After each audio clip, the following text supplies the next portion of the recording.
Ivo Mertens nous rejoint. Il est directeur des marchés et revenus d'IBAN First. Bonjour Ivo, bienvenue. Bonjour. Vous allez rendre votre verdict et le prononcer dans un instant à l'antenne. Ce moment qu'on va vivre, cet instant, ce verdict. Est-ce que vous l'assumez ? J'estime et j'assume que le dollar, loin d'être mort, va retrouver un nouveau souffle en 2026. Tiens. La dédollarisation serait un mythe en quelque sorte. Vous pensez que 2026 sera l'année du retour du dollar ? Je pense que c'est un scénario qui est très possible.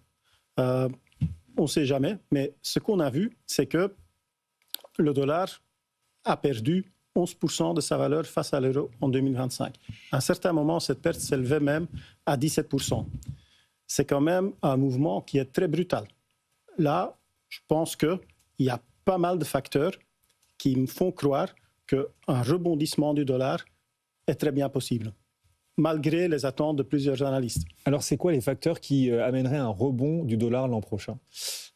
Il y a 3 gros facteurs qui me font penser ça. Le premier, c'est quand même la force de l'économie américaine. Vous venez d'en discuter avec la personne qui était là avant. Lorsqu'on parle de IA, cybersécurité, semi-conducteurs, on parle quand même toujours des sociétés américaines, on parle d'NVIDIA, on parle d'Alphabet, on parle de Microsoft. Ça implique quand même que tout ce secteur tourne autour des États-Unis. On voit aussi que les analystes pensent maintenant que la croissance aux États-Unis pourrait s'élever à 2% en 2026. Ce chiffre est quand même nettement plus élevé par rapport à ce qu'on pensait il y a quelques semaines ou quelques mois.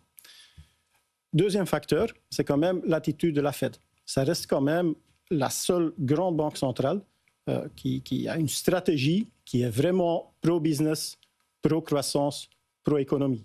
On l'a vu, ils ont fait baisser leur taux directeur de 25 points de base il n'y a pas longtemps.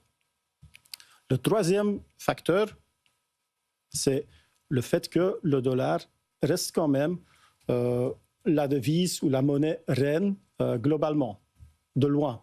On parle en effet d'une dédollarisation. Dans les faits, on voit que la plupart des autres banques centrales, des fonds souverains, des grands investisseurs restent quand même, avec la plus grande partie ou la plus grosse proportion de leurs réserves, en dollars ou en valeurs qui sont exprimées en dollars. Sauf que les banques centrales, notamment émergentes, achètent de plus en plus d'or au détriment du dollar. Votre pari, c'est quoi ? C'est qu'elles achètent désormais moins d'or parce que le cours de l'or, en plus, a beaucoup progressé. C'est peut-être moins rentable aujourd'hui et donc qu'elles reviennent un peu plus au dollar ? Je suis entièrement d'accord avec vous.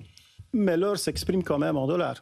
Le marché de l'or, c'est du dollar. Si on veut acheter de l'or, quelque part, indirectement, on achète toujours de l'or. Et ça vaut aussi pour d'autres valeurs, des valeurs de refuge. Et on voit que dès qu'on a des incertitudes globales, soit géopolitiques, soit financières, soit économiques, les gens vont toujours chercher des assets libellés en dollars comme refuge. Est-ce que finalement, la baisse relative du dollar par rapport aux autres monnaies en ce moment n'est pas un atout de plus pour que ça reste la monnaie la plus employée à travers le monde ? C'est certainement vrai. Mais le fait est qu'on a vu ce mouvement qui était très prononcé et qui va probablement corriger parce qu'à un certain moment, les gens vont quand même commencer à racheter de dollars. Et ce qui fait monter ou descendre une devise, ce sont quand même les flux réels. Ouais, c'est une question d'équilibre en fait. Exactement. Oui, mais par exemple, faisons un rêve. La Fed baisse ses taux, peut-être au mois de décembre, mais surtout aussi en cours d'année 2026. Elle baisse ses taux, elle arrête de réduire son bilan. Dès lundi prochain, elle arrêtera de réduire son bilan. Tout ça va créer une pression baissière sur le dollar plutôt qu'une pression haussière. Ça pourrait, mais ce qu'on voit, c'est que lorsqu'on regarde le différentiel de taux, ce qui compte souvent, c'est le différentiel de taux sur le long terme. Et quand on regarde le taux 10 ans en obligations américaines, le différentiel avec le taux, et on regarde souvent comme benchmark le taux 10 ans sur les obligations allemandes, on voit quand même si cette différence a resserré récemment, ça reste quand même assez large.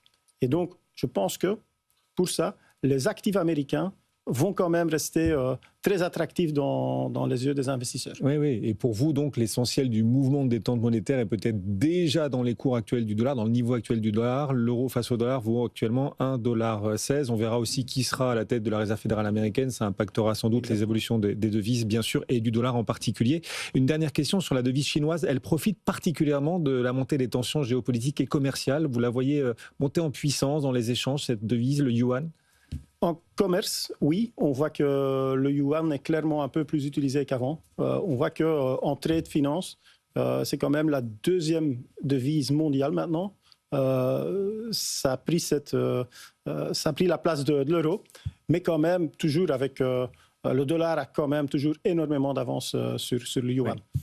En termes de valeur, c'est vrai que le dollar a gagné beaucoup moins contre le yuan, comparé à le gain qu'il a fait contre l'euro.